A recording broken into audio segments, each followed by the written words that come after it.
You can even put it on quiet. Would you like me to do the honors? Please. This is monumentous. I don't know if that was on 3 cameras or not. The asymmetrical clapping.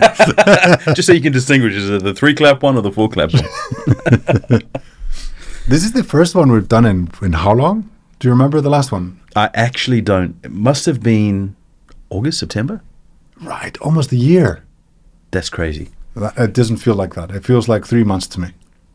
No, it does feel like a long time. It is living up to the name of the podcast, which is a bad idea. So the thousands of listeners that we have avidly tuning in week by week, we've lost all of them now. At least, okay, I'm going to speak for myself. You have this ability, but if I had to distill my personality down to one good trait, it would not be public speaking or I'm not holding down a room. If I'm in a room with 10 people, I'm not the one speaking. Me too. That's not true. No, I'm exactly the same. I had someone on the weekend. We were in a public gathering and they sidled up to me and they said, "Sean, are you unhappy?" And I said, No, I'm happy. She said, "Why aren't you talking to anyone?" And so it shocked me because I'm like, do I look miserable? But obviously I'm just not a big crowd person. So I'm the same as you. I don't want to be around a lot of people. I think I may have been there at that night, and I was also asked the same question, I think, at a different time. Oh, there were 2 times last week. You're exactly right. Yeah, 2 times. Sean, are you unhappy? I don't know. I don't know how to exactly, how do you take that? Is it just you're just quiet? Or is it just your energy level is low? How do you interpret that? It's just school shooter vibes. It's oh no, he's very quiet. Say something nice about him. No, I just don't think. I think you're exactly the same. We just don't like groups of people. It's not that you don't like it. It's just not your most comfortable zone. Right. So exactly. It's better one-on-one. Yeah, so in 7, 8, 9 months, I don't know how long it's been, enough to have a baby. What have you been up to? Where do I begin? A lot. You were in Europe. I've been to Iceland twice. Yeah. Once over the holidays. And then, I went to Amsterdam in May. And then since I was there, I went with Helga to Iceland for, 9-10 days. And got back, a month ago. Yeah. You've been to China several times? I've been to China at least twice. So you've been traveling? Yeah, finally. Feels great. It feels nice to be free. It does. How did it feel? Because we've only been it's been a few months now since we haven't been using masks in Hong Kong. How did it feel the first trip that you took where you didn't have to wear a mask?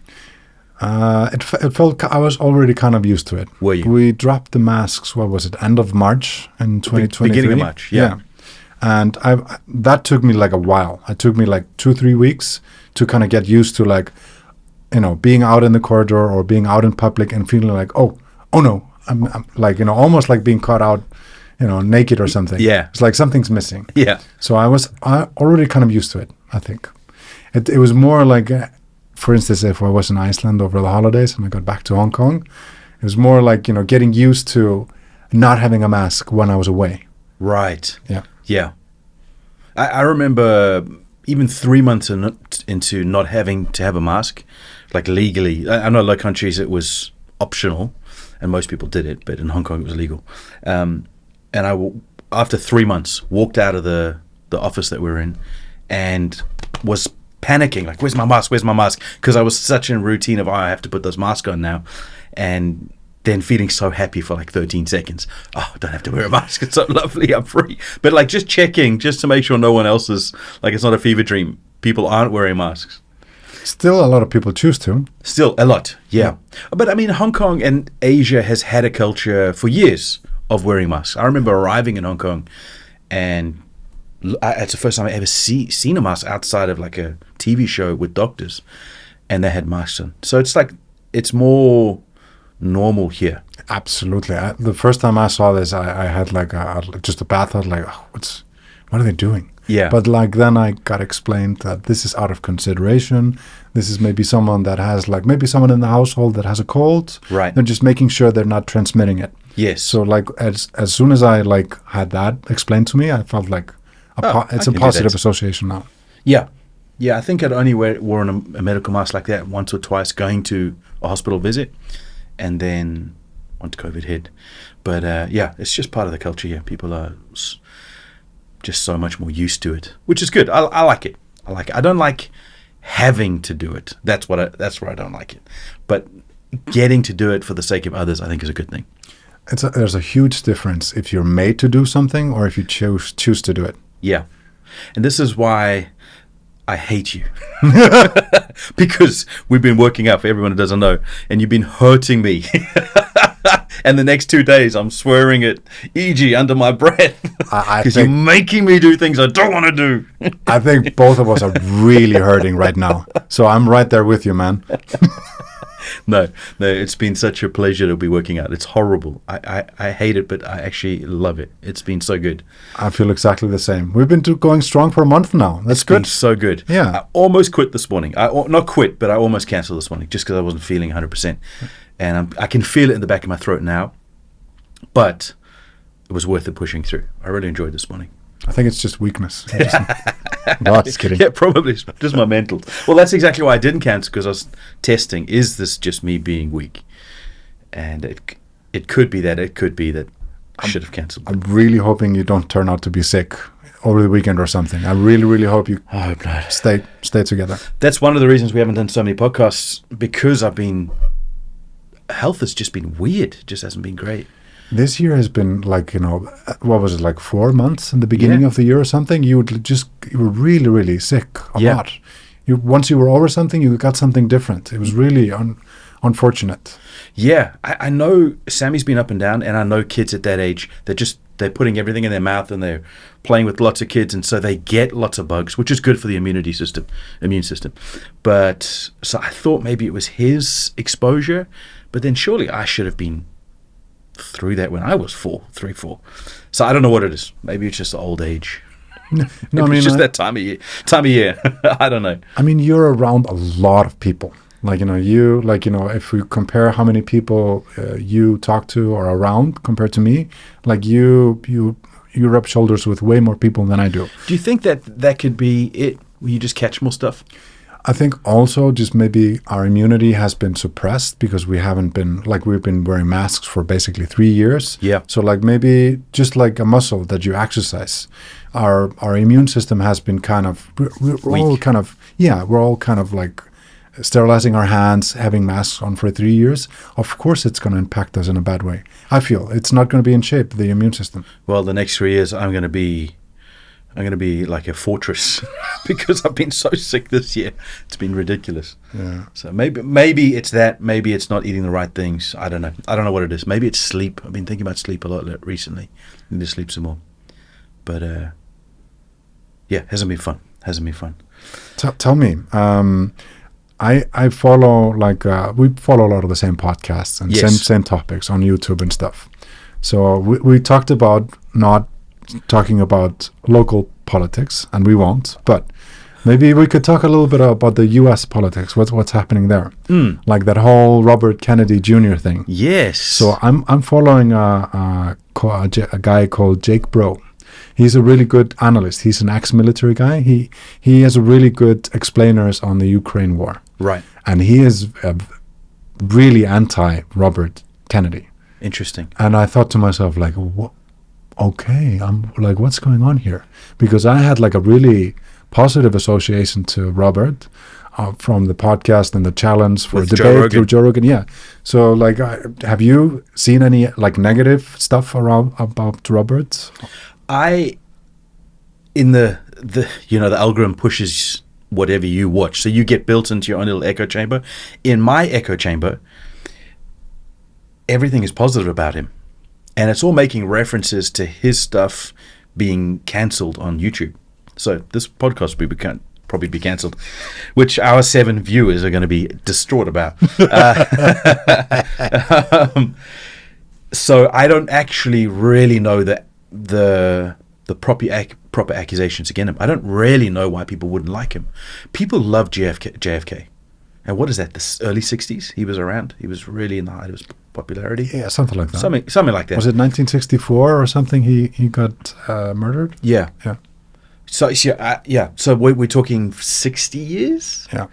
So I think that sentiment is still alive and well. I think people still remember him fondly, and so a family member who's come up with the same name, and maybe I don't actually know everything about RFK, but the same sort of politics, I would imagine people would think of him more highly. And so that the fact that others have come out so vehemently against him, and that's most of what I've heard is the anti-rhetoric of how he's so bad, which whenever I hear a crowd of people saying they don't like it, I automatically assume that it's a good thing because I don't want to follow the crowd. So in my very limited knowledge of who he is, I like what he's about. I like the fact that he questions things and researches things and figures out data and goes after it hard.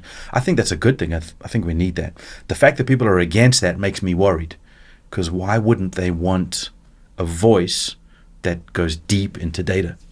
That's always a dangerous thing when you just reject that willy-nilly. No, absolutely. I mean, YouTube, obviously, they have a lot of ads on there, right? Right. So I think like maybe the pharmaceutical companies, like in the United States is one of few countries, to my understanding, where it's okay to advertise drugs. I don't know about, I know they thrive off advertising drugs. I don't know about other countries, but yeah. And so my thinking is that like these companies that make the medicine or like Pfizer and all of that, they're immensely powerful. They have so much influence and so much money. So like if he's speaking against them, if he's going against the grain, he has a huge power against them. Yep. And that's probably one of the factors on YouTube, I would imagine. Because otherwise, why would they remove stuff that it's been on there already for a full year or something? And now they're just all of a sudden removing it? Because he's a candidate for the presidency. Interesting. Right? And it's not like they haven't got a track record of controlling narrative around presidents and things and pushing this guy or anti this guy. It's scary to think that media is being controlled by people who have financial interests in whatever angle it is, this side or that side. That's a scary thing. It should be an independent voice that speaks for truth, but it's not. It's a manipulated puppet. Yeah, for sure. So is that your assessment of what's happening with RFK? He's speaking against drug companies. Drug companies pay YouTube. YouTube demonetizes or silently throttles or blacklists certain channels that talk about him positively. I think that's part of it, but I don't. To be honest, I don't know what to think just yet. I like that he's kind of anti-system. I like, it seems like everything that he's saying sounds very reasonable and correct. But I don't think we have the full picture just yet. So I'm very keen to follow like everything that's going to happen from this point on. Yeah. But I think he's up against it. I think it's going to be a tough race for him if he even gets to race, because he's a Democrat, isn't he? Yeah. So like Biden is going to run again, isn't he? He can't get up a stair. How can he run again? I think he wants to. I don't think the Democratic Party wants him to. Right, okay. But I think he wants to. Right, yeah. Do you think he could win against... It looks like Trump will get in again. Do you think he could win against Trump? I think Trump is so controversial. Yes. He might. But I don't know. No, I don't think he's a strong leader. I don't think I'm saying anything controversial. I can't, but you just mocked my person. But like there's not many Biden lovers out there. There's a lot of Trump haters, right? But there's not people who think Biden is amazing. No. So no one's going to be upset with you. No. At least 6 of our viewers will be on side. But yeah, I don't know. I hope he doesn't run, but I don't think he's fit. It worries me when you got a lifetime politician in power, because their interests are aligned with the people who sponsor them. And that's not to do with this candidate or that candidate. That's the system itself. And when you've got lifetime politicians, they've stuck around because of people getting their pockets lined because of policies he's signed off on and put in place. And they do backroom deals where it's like, yeah, you vote for me and you get me your caucus and, and then when I get out of power, I'm going to slip you this deal and I'll put you in contact with that deal. And it's just a scary thing that that these people should be serving the nation, whatever country they're in. Those politicians are in power to serve the nation. The second they become lining their own pockets, it's corruption. Just even if they don't cross any legal lines because they move the lines to make everything they do legal. It's just wrong. Morally, it's wrong. But these people get like after they've been either a candidate or even a president, they go and speak at events and places, and they get like $250,000 to speak. You're talking about Clinton's, aren't you? For instance. Yeah. But I mean, these aren't even publicly available. You can't even see a stream of it. Right. So it's like it's very weird, isn't it? So I think also Obama, he's probably like really enjoying life right now. Like none of the stresses, but I think he's living really comfortably. He's probably doing a lot of speaking and the Netflix thing. That was like a big, huge money for him, I think. And aren't they doing a podcast, or is it only Michelle that's doing a podcast? I have zero idea. Yeah, I hear this. I'm not following either. Okay, well, you don't have to be so defensive about it. I know the Clintons in particular milk that speaking deal, and the conspiracy theories and the accusations are that they speak at events so they can get an excuse to invoice $250,000, but it's the backroom deal that's costing the $250,000. So yeah, I'll come to 3 speaking events for you to nobody, or to a room full of people, but it's just ticking a box, and you give me $250,000 for this contact, or I will bend the arm of this guy. So I never liked those Clintons. I think they are so corrupt.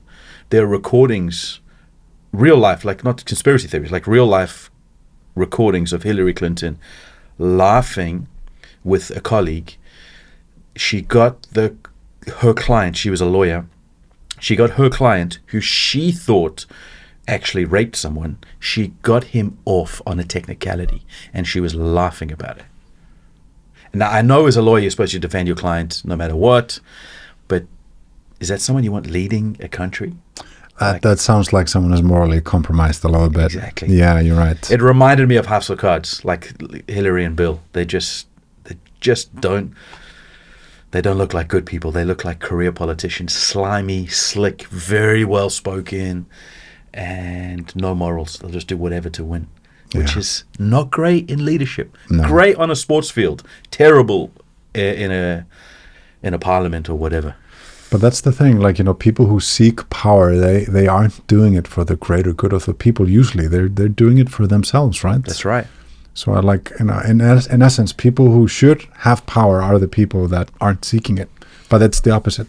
I agree. Yeah. I agree. But if then that's the rule set, the people who really want power will pretend like they're not seeking it, and they'll learn to win with that too. So, yeah, I don't know. So if the race came down to like an RFK versus Trump, like that sounds so ridiculous to even say that. I don't know how Trump could run again. He is running, but I don't know how. He's really old. But if you put Trump and RFK as the 2 votes, who do you think would win? I think they're both kind of votes against the system, aren't they, right? Yes. I think RF Kennedy potentially, but it depends on how the race would, because it can swing wildly depending on how the race goes, right? I think now he has a lot of momentum going for him. But that could easily change. What do you think? I have no idea. I think Trump is so controversial. It's almost like American needs a Trump. Right. Because whilst most people don't like him, he's not part of the system in that way. He's not a lifetime politician. No. And so whilst people don't like Trump, he changed some fundamentals that I think, at least at an economic level, helped America. And some of the things that the Democrats have done economically hasn't helped America at all. But they're playing this politically correct game at the same time right now. I don't know if you know that they're sending cluster bombs to Ukraine. They were condemning Russia for it, and now they're doing it themselves. So it's like this double speak that's going on, and very immoral things that they're happy to accuse when someone else does it, but they're doing it themselves. So that's not to say Trump wouldn't do that. I don't know. Politicians are slimy, Right. but in my opinion, which means nothing, I think Trump against Biden, it's easily Trump.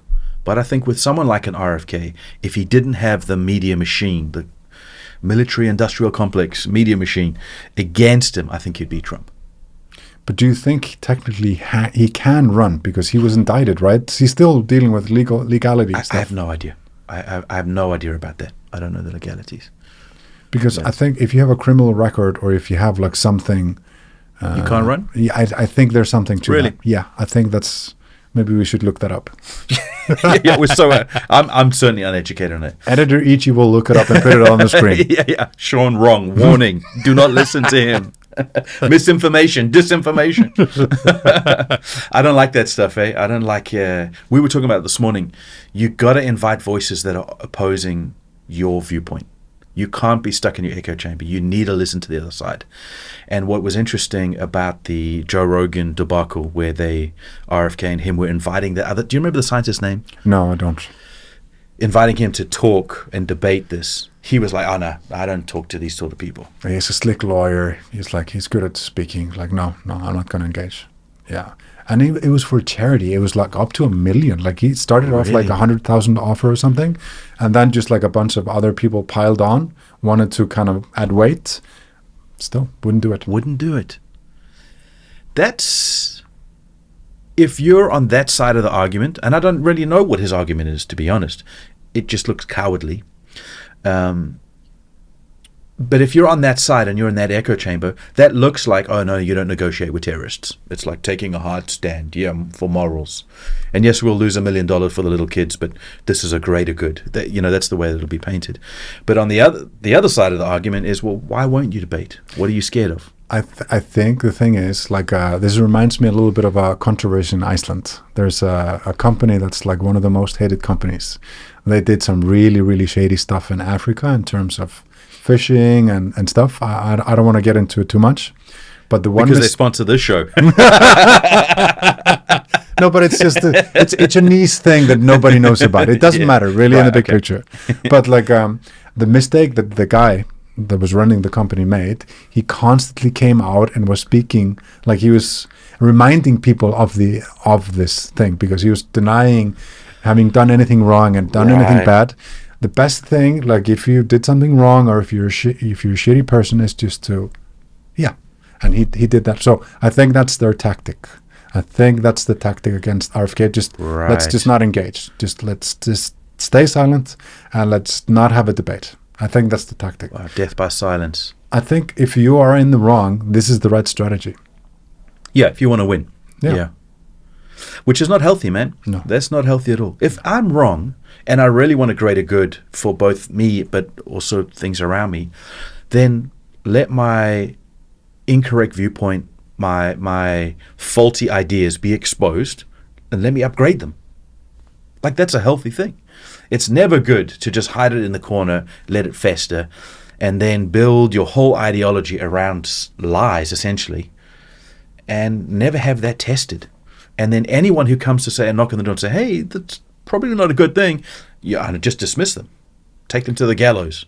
That's not good, man. That's not good for society. But if you have someone that has $600 billion a year industry or something behind them, and they're lining your pockets, or however they're benefiting you, of course you're going to try to do everything to keep that going, right? That's right. So not engaging is the strategy, probably, in that case.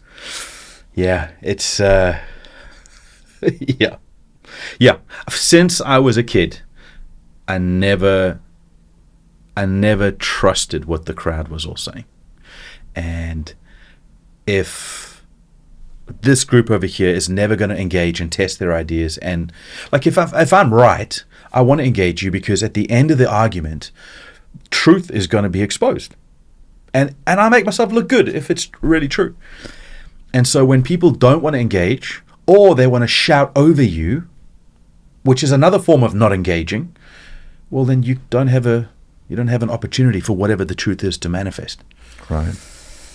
And so since I was a kid, I always mistrusted what everyone says. It's not that I wasn't data driven. It's just I have an automatic distrust. It's that my default position is, I'm not sure. Right. Let me go and research that. Right. And so with our last little round in the last couple of years of certain pandemics and things around the pandemic, I was automatically distrustful. And the louder the media got about it, the more distrustful I got.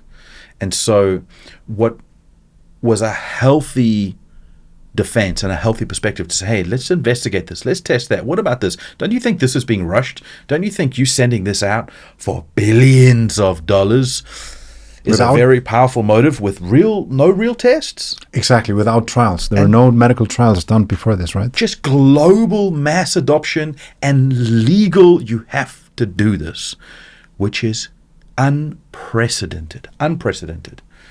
You know, the polio vaccine helped people, and it was tested, and we've basically eradicated it. Mm-hmm. People weren't forced to take that. They didn't have to take it. It was, take this thing, it's going to help you. Of course. This other thing, it wasn't tested. You're going to get punished, or your life is going to be a misery if you don't do it. It's crazy. Yeah. Crazy. And I understand why people, if that was true, if you take this thing, it's going to help you, it's going to help your family, it's going to protect you, you won't pass the thing. If that was true, everyone should have taken it. Right. But the fact that some people said, I'm not sure if this is true or not, not saying it isn't true, but just I'm not sure, were then ousted, to me thinks that's not healthy. No. That's not healthy. You need the guy in the room who says, let's test that. Are you sure? Who said that? What's your source? You need that. Right. I might have told you this before, and I've got the details probably wrong. In Israel, recently, like in the 60s, they had a famous war. And just before that war, they were attacked. And it might have been Munich. I got the details, something wrong. Something bad happened against them. Post-Second World War, everyone hates the Jews and we're going to kill them, and the Arabs really hated them, and they, and so they had a meeting, they got this council, and I believe they had 10 people in the council. And the council was, what are the threats? Everybody in the room agreed there was no threat. They were safe to do this one thing. And I think it was Munich, they got massacred. Athletes got hurt and bad things happened. They instituted a law after that they have 10 people in the room. If all of them agree, they assign one person to be the 10th man to, by default, disagree on purpose. Wow. Even if he genuinely agrees, their job is to disagree and hunt for the facts that oppose whatever they all think. That is fantastic. So they protect themselves against the echo chamber. Right. I thought, man, that is genius, absolute genius. Because just because you and I agree on something doesn't mean we're right. But we're going to rub each other's backs with nice compliments and, oh, this is the right thing, that's the right thing. And then one day we're surprised that it wasn't true.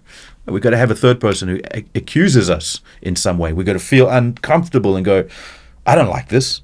That's healthy. That's how political parties work, right? You have one in power and one in opposition. Yes. And that shifts and stuff, so that it's healthy. I think so. It generates discord. You have to discuss things. Yeah. Yes, yeah. Absolutely. You've got to have debate and argument and different perspectives.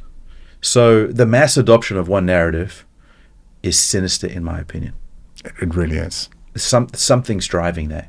Someone's pocket's being lined. Someone's got a gun to their head. And the fact that people jump at it so quickly is also worrying. It also just feels to me like people approach politics a lot like sports. We're like, all the way in on this team. Right. Like no matter what. Yeah. Like we're into the ideology. Everything they say and do is right. Everything anyone else says or does is incorrect. Yep.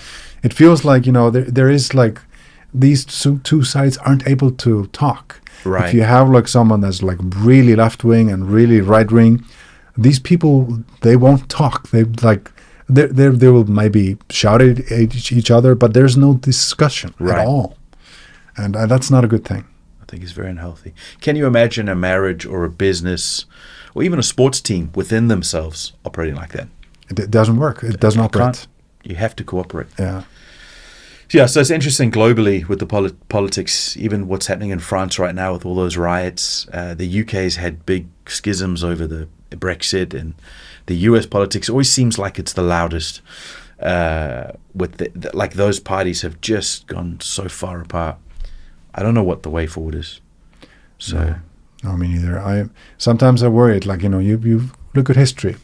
There have been like great nations and great like powers, and then they go down. Yeah, it feels like Europe and America and just Western society is kind of on a decline a little bit. That's what it feels like to me. Yeah. I know. I've heard people talk about that. We're on the fourth quarter of the game, and there's a shift in world powers, and this is entertainment goes to a max when you're on the cusp of willpower shifting.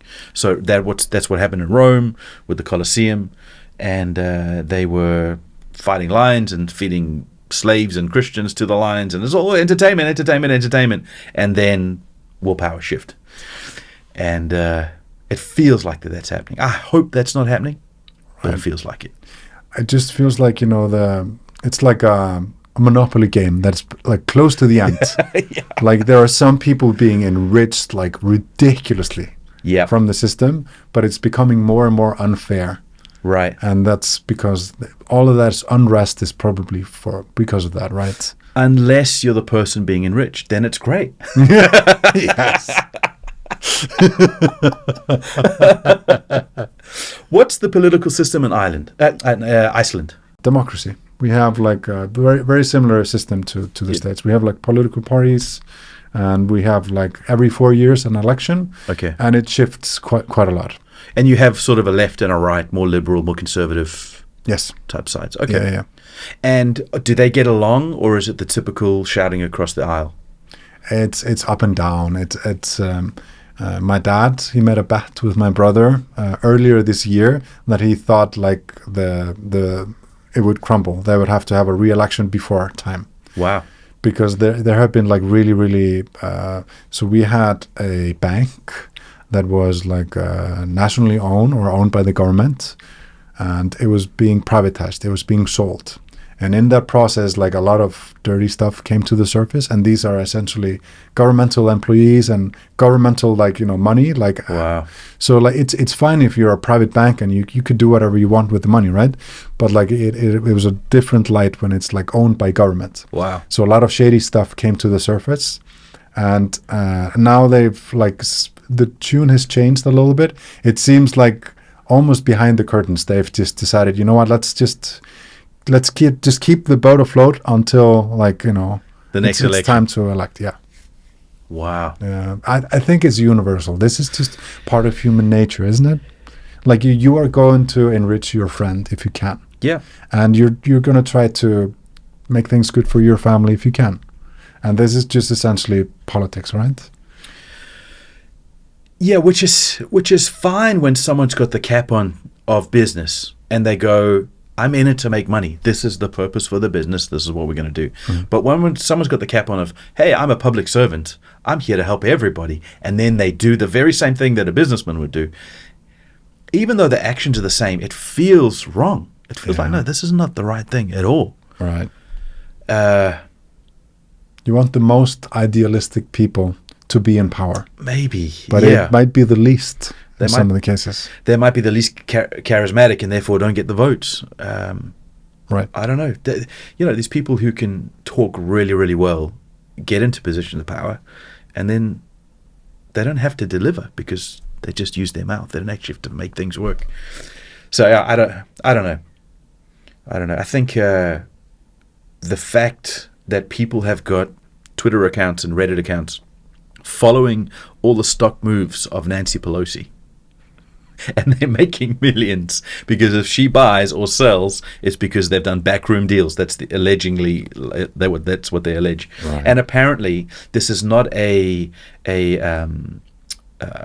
Democrat problem. This is a Republican and Democrat problem in the U.S. That like half of all these politicians are making money off the stock market whilst everyone else is losing because they know this drug company is going to do this and these guys are going to do that and we're going to sign a deal next week. So they buy 1 million shares of that thing. They can affect policy. Yeah, which Yeah. should never be the case. A public servant is a servant. Should be there a should full be no separation. benefit Yeah. for them at all. Yeah. And they should be rewarded well in terms of a salary, I think. They're working hard. They should get paid. But it should never be a business cap and a political cap. Right. To me, that seems dodgy. But these people still, like, they can affect such powerful companies that have such big budgets. Yeah. And I mean, the FXT guy, remember Sam Bankman-Fried? Yes. So he was apparently I think third or fourth biggest donor to the Biden's president campaign. Like, huge donor. Do you know the other side of that is he also donated to Republicans? I did not know that. He's playing both sides. Right. So one side will say, oh, he's going for Democrats. That's why they're so dodgy.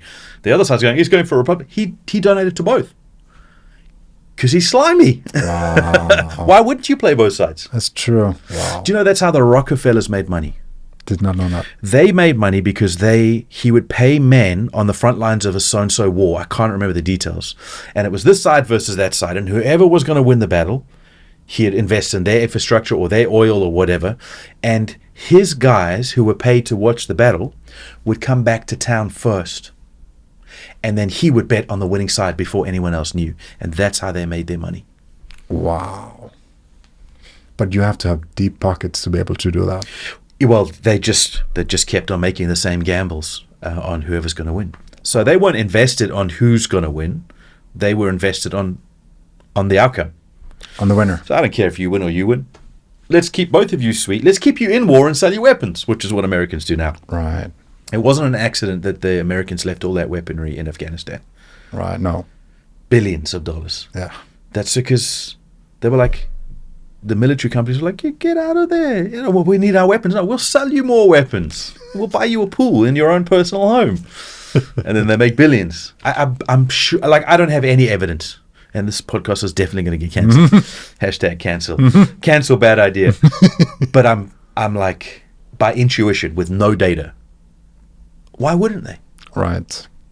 Yeah, exactly. You're right. So I don't know if democracy is the right answer. I think threats is the answer. Are you on? No, I don't have any of those socials. I'm still stuck in Facebook and I'm trying to get it off my phone. Yeah, I remember. I think I sent you a couple of links on Instagram or something, and you're like, E.g., I found myself scrolling on Instagram. Just, I'm kind of on there again. Like, I don't want to be there. That's right. That's exactly right. Yeah, I had to go and check, and then I got stuck. That's terrible. So, what's Threads? I don't really know. I signed up for it just because I was kind of forced into it by You're Instagram. on already? Yeah, but I've nothing on there. I have nothing on there. So is Threads Zuckerberg's answer to Musk's Twitter? I believe so. So not only are they going to be rolling around on a map, but they're rolling around in social media wars. I mean, I think he desperately needs to do something different. I think like he's losing momentum, and like, the VR thing that he was focusing on is not picking up as well as they were hoping. Yeah. So he needs to do something, and I think this is the answer. Okay, let's just compete with Twitter. So how many users do they have now? Because I heard it was like 30 million or 50 million or something. I think they gained like 60 million very quickly, but I think it was through Instagram, because like literally everyone has Instagram. So if you're kind of halfway forcing people or Instagram users on Threads, right? And I think people are a little bit tired of. Twitter. I think we want something new. We want something different. Right. So I think it's not a bad play, but I'm wondering like, what's the difference? Like, why are we there? What are we supposed to do? I'm not entirely sure. I just signed up. Yeah. And is it pretty much a Twitter clone? To my eye, yeah. Wow. Yeah. Do you use Twitter? No. I've never used it either. I very passively use Instagram. Yeah. I'm not really. I don't know. I really don't like social media at all. I just think it's kind of forces. He says on YouTube. That's a very passive like. But do you know what I mean? No, I know what you mean. It forces you kind of to be. It doesn't encourage you to have direct communication with anyone. Yeah. It kind of just mass communicating out, and people can decide to consume it or not. Some people comment, some people don't. But it's just, I don't know. For me, social media is not a good thing.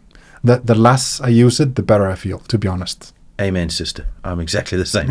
I find I could scroll easily for an hour and just lose an hour, and I couldn't tell you more than 3 posts that I've seen in that hour. Right. But just my thumb gets sore, and I'm like, what am I doing with my life? I feel dirty. I feel lazy, and it's so unproductive. It's terrible. But it feeds something in your brain to make you keep scrolling. Something new. It's like, you're rolling the wheel. You keep scrolling. Something new. Yeah. YouTube is the same, isn't it, right? If you press that home button, always something new pops up. Always. Yeah. It feels a little bit more substantial on YouTube because usually there's some piece of entertainment or some information that's useful. And there is whole veins of YouTube that are incredibly interesting. Like, I love watching Veritasium. Who's Veritasium? He's like a science dude who will go and investigate like weird things you don't even think it was a thing, and then he'll just break your brain on the physics of it, or the thing that everyone thinks, he'll just twist it at the end with real science. He's not making it up, but he presents it in such a wonderful way. So there's like incredibly entertaining but also scientific type YouTubers out there that you could watch 15 minutes of that and you feel enriched. You feel like, oh, I've got another perspective on this. You learn something. Exactly right. Yeah. And they break it down so that if you're 12 or you're 60, you can learn something from it. But there's also a lot of crap on there. Yeah. But I find it's harder to get lost on YouTube than to get lost on Instagram or Facebook or whatever. That you just scroll. If you don't like it, you just scroll 3 seconds in. Yeah, Instagram feels like it's mostly surface level stuff, right? Yeah. It's a way for you to just like, you can also, it is kind of, I don't know if it's useful or not, but you can kind of check in on someone. Like you haven't talked to someone in 5 years. You can look them up on Instagram and just see kind of through images like, oh, they're living here and they're like, they have this amount of kids. Yeah. You can kind of, I don't know, eavesdrop a little bit. Very stalkery. Yeah, it's a powerful tool for that. Can you imagine what's going to happen if all of that information gets fed into the AI? That should not be allowed. But I mean, that's too powerful. I think for the next generation of ChatGPT, it's called ChatGPT 4 or 5. I don't know. I think the next generation, I know there's some deal in Iceland for like Icelandic information and Icelandic databanks being shared into it already.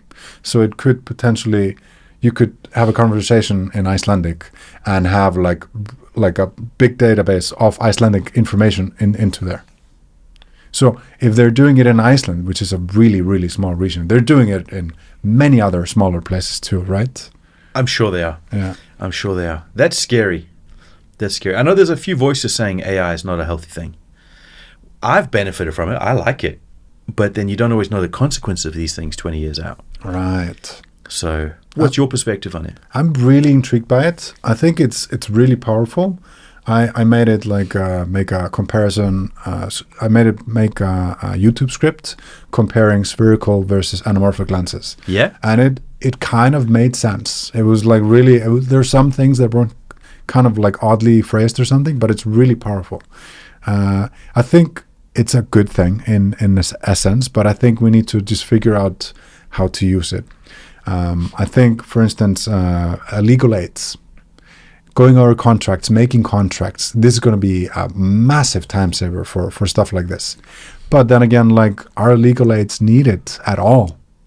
How do you, as an up-and-coming lawyer, get experience if an AI can do your job, essentially, like immediately? So how do up-and-coming lawyers get experience?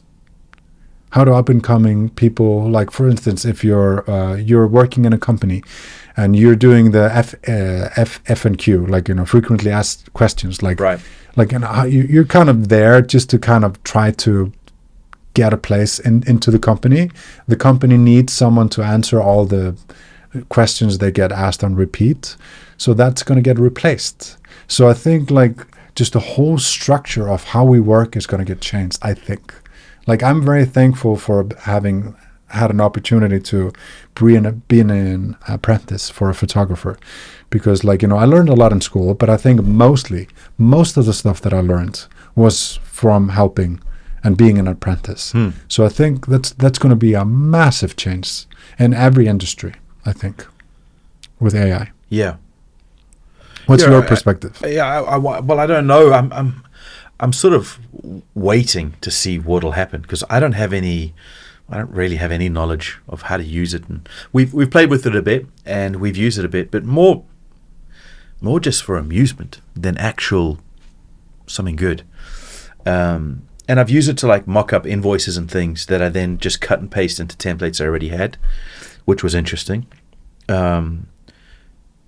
But I don't know. I think like any new tool, it could be good and it could be abused. The scary thing about AI is who controls the engines, who controls the databases. That's scary. Can you imagine also just all the, you get emails that are like obviously someone translated some script. Yeah. And it's like clunky and you immediately see through it. Yeah. But what if So like, good. I don't know, like, and they know that you're into a musician or you're into a podcaster, and all of a sudden you get like a private message from that person addressing you by name. Wow. And talking about stuff that you're into, and then you send them a text, and then they immediately send you a video back responding to that, and it's their face, it's their voice, everything that's going to be possible. That's scary. I think the people who are going to win from this are the people who don't know how to use phones. They don't have computers. They're out in the field farming. Those are the people who will make it through the next apocalypse. Maybe, because that's crazy. Yeah. Yeah. I'm sure you remember too when mobile phones became a thing. I remember people showing off different ringtones. You remember people scrolling through ringtones? Yeah. So horrible. But it was crazy exciting. The fact you could leave the house and not have a meeting place booked at a particular time and just figure out on the way. I think it's going to be a little like that with AI. We're going to navigate how do we use this thing? Right. I think. Yeah. I remember spreadsheets. I know it was a little bit before my time, but I remember people talking about it, and I've watched documentaries on spreadsheets becoming a thing. Because before, everything was so clunky and paper-based. When Excel came out, it revolutionized the business world. But now we don't talk about spreadsheets because it's found its place, it's found its niche, and we use them the way we should use them. All right. So I think eventually it'll settle. The scary thing is if you advertised what Google classifies as misinformation or disinformation, and maybe it's the truth, but they just don't like it because it hurts their advertising. Because their advertiser is the person you're saying, hey, don't take this thing. That's the scary thing. So what is behind AI? Yeah. Will there be a bias in any certain direction? Exactly. Right. Yeah. So like if the printing press is invented, but they only allowed books to be printed that served this narrative, but not a plethora of freedom of information, it's probably a bad thing. Right. I look forward to the day when just some like rich group of people or a rich guy decides, you know what, we're going to buy an island here and every decision is made by AI. You never know. That's going to be an interesting social experiment. It just depends on what data set they program the AI from, right? Yeah. If it's from Twitter, everyone's dead within a week. One of the millionaires is gonna like change the algorithm 3 years in, and it's become a sex cult immediately. Have you ever watched Westworld? Yes, I love that TV series. There's similar undertones of that in the computer programs and some of the things in there. Yeah. And the people who own it behind the programs, and then somehow the programs get their way. Right. So I don't think we're going to be running around shooting each other, but yeah, you never know. But RoboCop had some of those elements in it, right? I forgot about RoboCop. It's been such a long time since I've seen it. Yeah. What was that about? He was like a robot, but his brain was an ex-cop. Murphy, that was his name. And so he was sort of humanoid, but he was a robot. Right. And then the bad guys were bigger robots, and he'd take them all down. So you never know. We might have AI robots running around. Who knows? I mean, if you couple that with the robots that Elon is making. They look clunky, hey? They did not look good. No, not yet. Not yet. Well, hopefully they get good. Yeah. Sammy loves dancing. He goes crazy for it. And his favorite video to watch on YouTube is Boston Dynamics. They're robots, and they have a showcase of two robots dancing to an old like groovy song, And almost every night he'll say, Bubba, dancing robot dancing. So we have to play the robot. And he will watch the robots doing these moves, and he will copy the moves. Yeah, badly, but he loves it. Oh, amazing. So I wouldn't be surprised if you have like ballerina robots in the future that just can do a pirouette perfectly every time, 100 times a day. You don't have ballet teachers anymore. Right. And you've already seen like drone shows, light shows, where drones are coordinated and make like amazing light shows. Crazy. So why wouldn't you be able to do that with like robots? Yeah. Of course, yeah. Yeah, why even train the kids? Just get the robots to dance.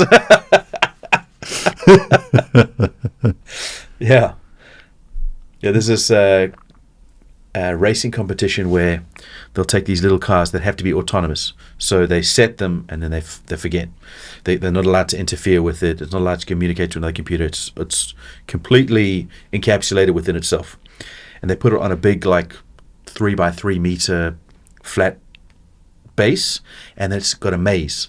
And it has to, without knowing the maze beforehand, it's got to get from its start point to the center of the maze, wherever that is. So like basically a really sophisticated vacuum robot. Well, yeah, exactly, yeah, exactly. And so it literally has a vacuum at the bottom as well, so it can stick to the floor and make sharp turns at fast paces. Wow. And then they've got all these incredible algorithms because it's got to learn the maze. It's got a few trial runs and then figure out what the best route is. Right. And so the computing power on these things is incredible. And they can get complicated mazes that if you and I were trying to solve them with our finger, would take us 30 seconds a minute. These things solve it within 7 seconds, 3 seconds sometimes. Wow. So quick. And then just their little engines, and then they're there. Crazy. Wow. So I can imagine there'll be an AI Olympics and what's the strongest robot and the thing that can bend the most, and right. Be interesting. I think this might be like circling back to what you were mentioning earlier, like when we got smartphones back. Yes. Like, I think, was it around 2007 when the first iPhone came out and every phone changed format from the buttons into just being a screen? Yeah. That's essentially the point where everyone got a computer on their phone. Wow. Before then, it was kind of just like just a mobile phone, right? Yeah. And before then, like, that was like maybe 95, 96, 7 when people started, like normal people started walking around with mobile phones. So maybe the last time where there was like a major cultural like change on how we just lived and did everything was maybe around 2007 to 2009 when everyone started walking around with smartphones. Right. So maybe it's time for another big shift, and maybe AI is going to be a big part of that, however that's going to manifest. I thought it would have been crypto, but it hasn't happened that way. I think AI could be it.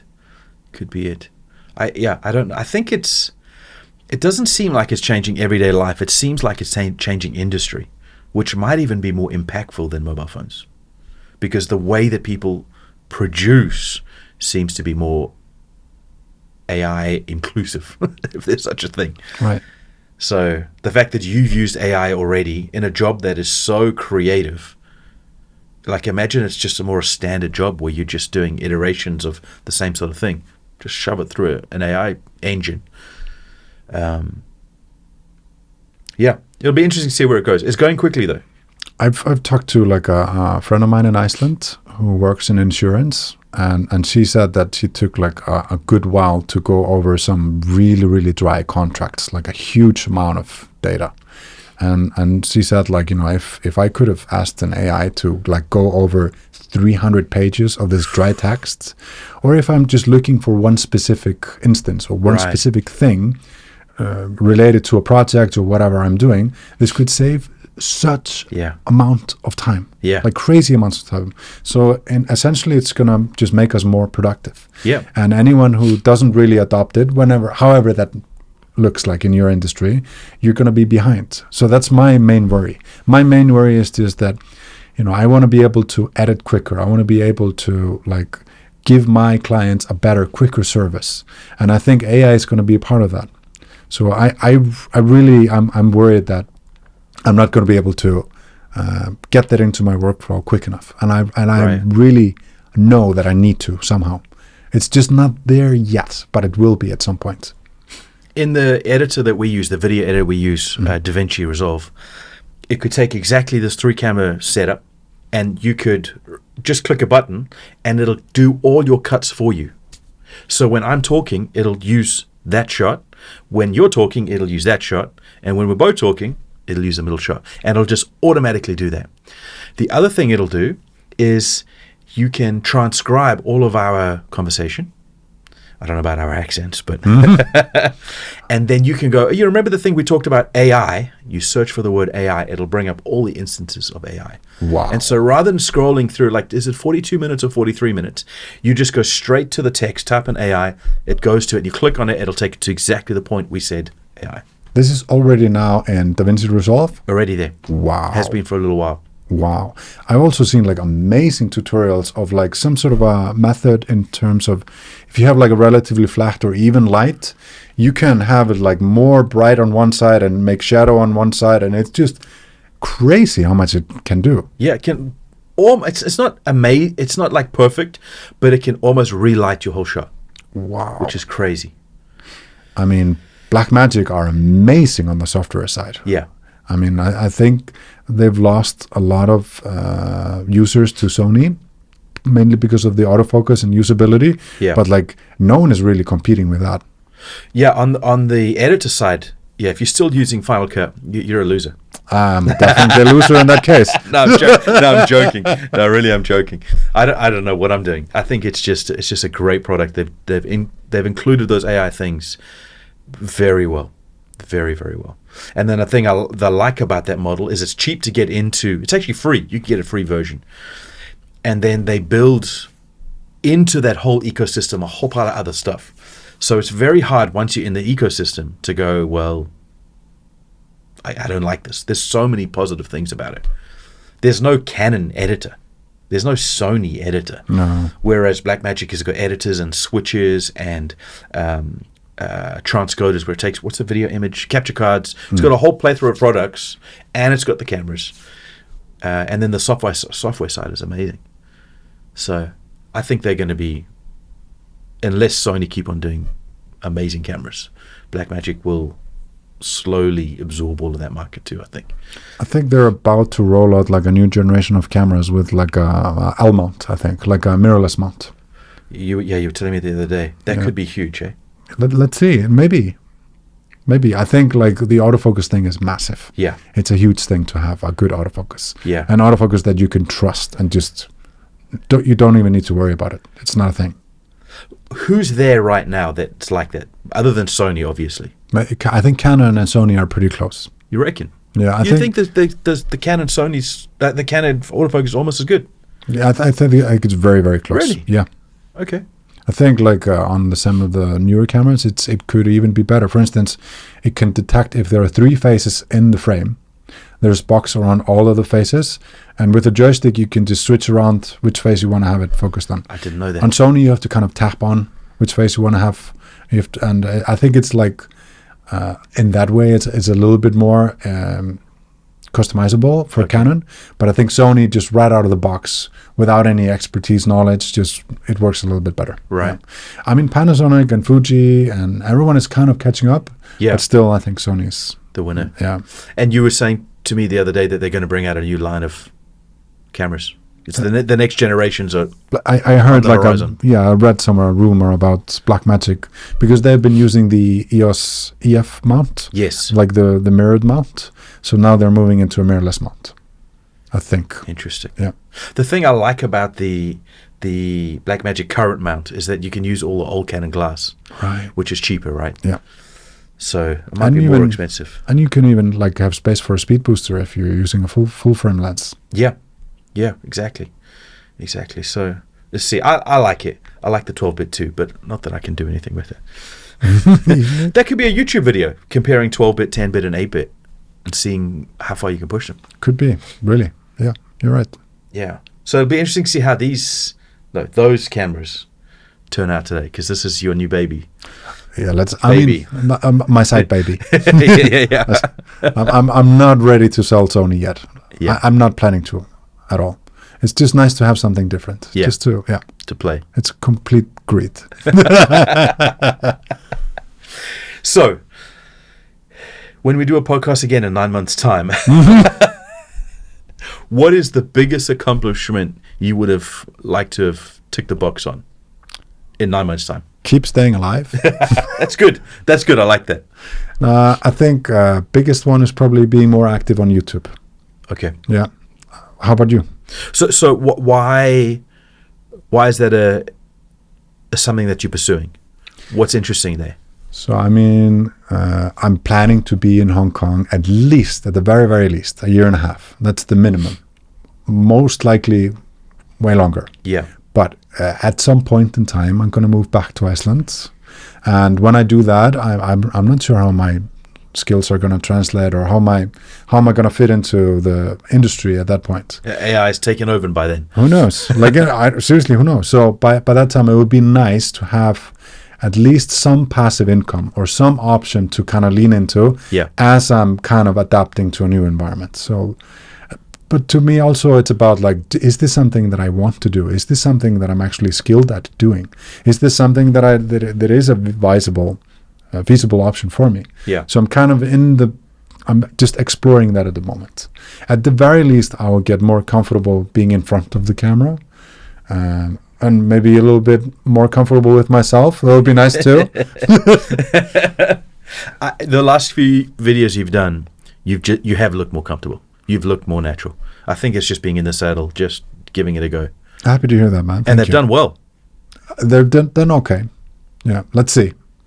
But I think time is the biggest test. I think you're answering questions for a very niche market. You're answering very good questions. It's never going to be millions and millions of views. No. But for those sort of people who are interested in tech and camera gear and these nitty-gritty little details that those people love, I think they're great videos. Thank you, man. I think at the moment they're very, very, very specific. And I think that's a good like training ground. Yeah. Because those are the kind of things that I'm thinking about. And then maybe like, as I get better, more fluid, just like I understand better how to structure the video, I could dive more and more into more mainstream things that could attract more views. Yeah. Wouldn't it be great if you were getting sent a different camera every week? That would you like that? You would love that. That would be fun. I would enjoy that. Playing with different things. Yeah, that could be fun. You hear these big YouTubers starting complaining about, I'm just doing camera reviews. I don't like it. I want to do more content. And I always think, stop complaining. You get to play with thousands of dollars worth of stuff every week. This is human nature. Like everyone here wants to have a lighter skin. We want to be more tan. That's the human state. We all want something we're not. That's just it, right? The grass is always greener on the other side. How about you? In 9 months' time, when next time we do the podcast, what would you have liked to have accomplished, or what do you want to focus on? There's a few different things, but I think the easiest answer is I want to be fitter. I'm really enjoying. We've been working out on and off for probably a year, at least. Yeah. And it hasn't been consistent. So I'm really hoping, and every time it is consistent, I'm like, I'm loving this, and then I go and get sick or something. So I'm hoping in 9 months' time, we've just had a good run of I'm really enjoying the challenge of it. I'm developing some sort of strength. Not that I have much, but I'm developing it. Dude, you have a lot of natural strength. Seriously. I'm really enjoying it too. We just need the consistency to stay up for a bit. I'm really, really enjoying the training as well. It's fun, man. It's really good to challenge yourself. We were right on the cusp of upgrading up to 3 times a week. Yes. Because we were really getting there. Like, we were really, you had a big, like, the way that you were training towards the end of, like, our 3-month stint compared to in the beginning, there was a big difference. Yeah.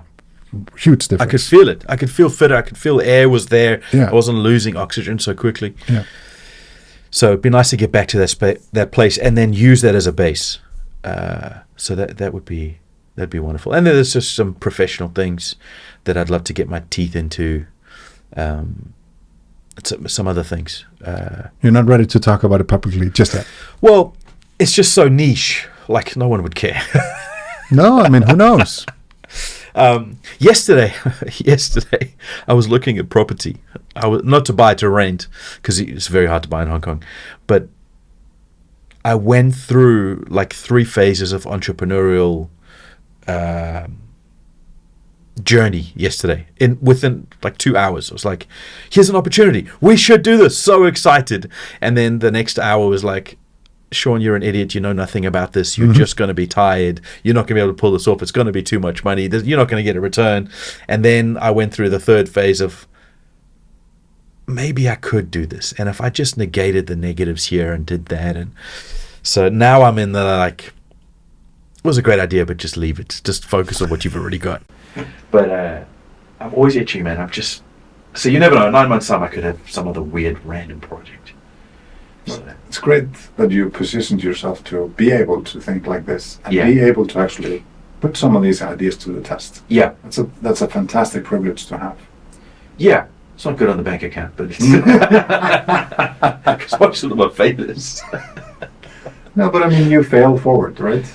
Sometimes. I'm trying to. No, we have. Yeah, we have. So I think in 9 months' time, I'd like to be fit. I think that's important.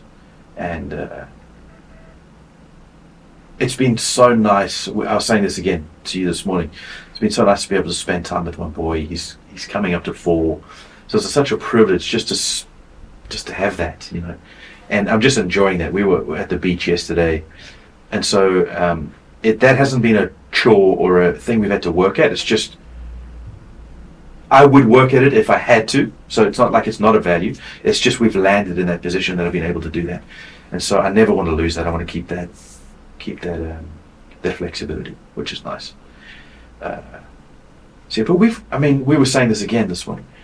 We've got such a privileged life, man.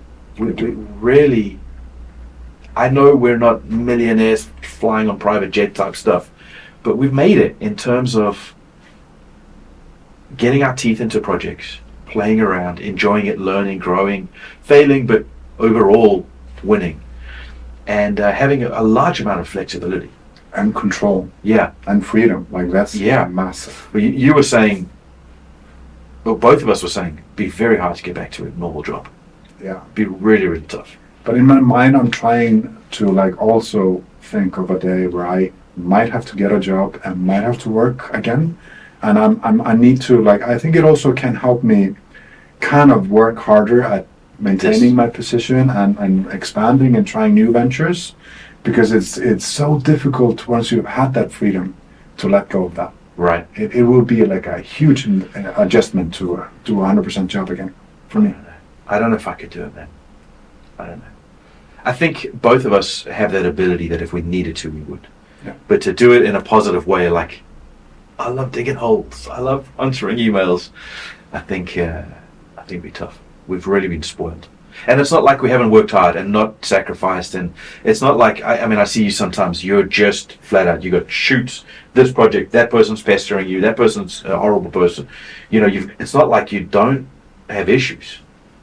Yeah, but you face issues that certainly, I know personally, 95% of people that I know would never be able to handle that pressure, never, and certainly not with a smile on your face. I've seen you in a position where I'm like, he's going to pop. He has to pop now. He has to. And then you just, that'll be great. Yeah, of course we'll do this. And I'm like, how did he find the strength to not murder that person? It's incredible. So I don't want to make it sound like we've done nothing or it's just easy. But overall, with those moments of sprinting, it's wonderful. It's wonderful where we are in life. Really is. So I wish we could articulate that in a way that would help young people to understand the benefit of working hard, investing, getting educated. It doesn't have to be a school education, although that's good, but whatever pathway you want to take, get educated in that, learn all the skills, do your homework, go above and beyond, arrive early, greet your boss with a smile and a cup of coffee if he likes coffee. Like all of those basic things that were normal in 50 years ago, now are very rare. Now it's like, what do you give me? Right. And if you want me to work here, well, what are you going to pay me? It's like, that's the wrong way to approach these things. Right. I wish you could bottle that and communicate that to people, because if they just do that, they can end up in position. Because what we have done has not been rocket science. It's not been like some crazy creative visionary stuff. It's quite basic, boring stuff, and you get on with your day and you do the best that you can. Right. And if kids who are 20 years old could pick that up, they could also be in privileged positions. For sure. I think like we're kind of hardwired to look for shortcuts. Yeah. We want to try to get places with the most efficiency, which is a good thing. Yeah. But it also sometimes to a detriment. Sometimes I hear what you're saying. People are not willing to put in the work. Yeah. But you have to. You have to. Like, and the sooner you do it, the greater the payoff for later on in life. Yeah. And also just like, you have to have a venue to kind of put in the work and put in the effort, and maybe you make a mistake, and you have to have a place where that's okay. Right. And so like, taking on, for instance, in my industry, like an event, you're taking, event pictures, which is not rocket science. It's not the most complicated. It's difficult, but then you do that, and then every now and again you might get a bigger chance. You meet someone at the event who likes you. Yes, and then you have the people skills, and then you have the technical skills from doing the same thing over and over again. That's right. And then you build up slowly. But you have to be willing to do the event. I think a lot of people, the attitude is that like, I shouldn't be doing events. Do you know what I mean? It's crazy. Yeah. Crazy. Yeah, punching above your weight is not a good thing because you're going to get knocked out. Yeah. You've got to do the small things really, really well and consistently. Yeah. And it's not fun always. Most of the time, it's boring. You do it 3 times and it's exciting, and then the 5th time and the 18th time, it's boring. Yeah.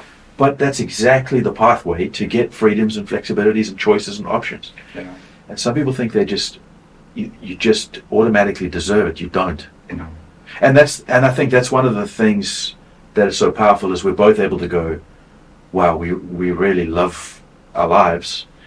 Not that there's no issues, but in general we love our lives, and we're so grateful and humbled by that. It's not an arrogance. Look at what we've done. But at the very same time, we had to do some boring stuff. To wash dishes and sweep floors and not the fun stuff. Absolutely. I mean, how many times did your boss give you the work he didn't want to do and you just had to do it? That's how you get experience. But that's what trained you. Yes. And I know that. I'm very, very attuned to that. Like, yeah. Doing all that grunt work in the beginning was not my favorite. I did not want to take pictures of baby clothes flat on a white backdrop. I did not want to do that. 100 times over, yeah. But I was working in fashion. I like that. I like that. I was in the room. The room. That's what it's all about. And then the photographer, he was shooting the actual fashion stuff. Wow. Yeah. Wow. Yeah, and if you just freak out and go, I don't like this, they're mistreating me, I deserve better, I'm worth more. What? That you don't get anywhere then. Okay, No. Walk out of the room, you'll never be invited back. Yeah. So, yeah, I wish young people could catch that, and because there's something about a hustle culture that's good, but there's also a hustle culture message that says, climb up the ladder as quick as you can, not understanding that actually part of the ladder climb is boring. Right. And uneventful and hard work. It's not just about cutting a deal. Right. Renegotiating your contract every 6 months. Mhm. That's not going to work all the time. And also you're going to have hole in your game and hole in your knowledge base if you get to places too quickly. True. Because like building up to that, you're like gain so much knowledge that you're going to have to pull from That's right. when things get tough. That's exactly right. I love that. So, we're very humbled to be in this position, but it costs a lot, and it probably years, decades, but it's worth it. For sure. So, yeah, I can't see myself going back to that safe world. There's something risky about what the paths we've gone, but there's a lot of freedom in that risk. So, I don't know. It's so worth it. It's like when you get a corporate job, it's like being on a highway. You know what 5 years, 10 years, and 20 years it's going to look like. Ugh. But like, we're up in the mountain on a hike. We might be even like no one's been here before in some cases. Right. And that's exciting, but it's also like it's thrilling to not know where it's going to lead you. Yeah, exactly. But at the same there could time, be a mountain lion up there waiting for you. Yes. Yes, absolutely. Yeah. No, I would far rather be in uncharted waters than the status quo. I couldn't do that. Yeah, I'm the same. But I mean, not everyone is like that, and that's fine too. Just know who you are and just. Yeah, I got to be careful because I get judgmental of that. When I see people trying to go that road, I get judged. I'm like, why would you want to do that? And But for some people, that's exactly the road. Actually, for most people, you're right. most people, they should be there. I don't like that, and so I've got to recalibrate and go, no, everyone's different. But that would not be my choice. So thinking about the future, if either of us ever had to get back there, I think we'd struggle. But I do think we could do it, because both of us have been in difficult positions like that. For sure. And have excelled in those difficult positions. 100%. Yeah, but it wouldn't be my choice. No, mine either. But I'm mentally preparing for a case I might have to. Yeah. Even though I'm not planning to. I think your YouTube channel, if you carry on producing like you've been producing the last little bit, I think your YouTube channel will work. Oh, thank you, man. I really appreciate that. So, subscribe to EG's YouTube channel. I think you'll do very well. Let's try to do a podcast not in 9 months. 18 months! No, earlier. Cool, EG. Thank you. It's a good podcast. Yeah, thanks a lot, man. It was a good one. Thank you.